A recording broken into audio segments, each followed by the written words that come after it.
Gor Mahia gave their fans something to smile about on Valentine's Day with an emphatic 4-0 victory over Wazito at the Moi Sports Centre, Kasarani Stadium. Benson Omala bagged a hat-trick, and a late strike from John Ochieng made sure that Kogalo are comfortably perched at the league summit, 2 points ahead of Nzoia Sugar.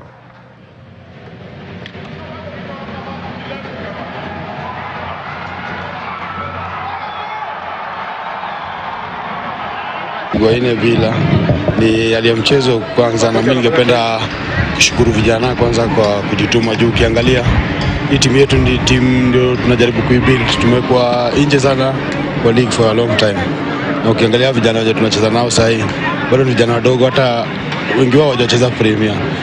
Hii ndio season yao ya kwanza wanacheza Premier, na ukiangalia pia fixture yetu imekuwa congested sana, imekuwa game back to back, tulianza league kidogo ka isha kick off. I don't necessarily think we were at our best today. I think our goal scoring form was very good today. We were very clinical. I think we've had other games where our build-up play has been better. And so it's about mixing those two things together, really. But look, we also rotated a little bit.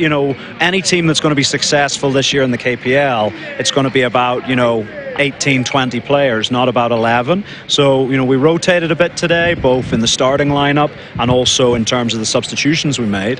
And just to make sure everyone stays free.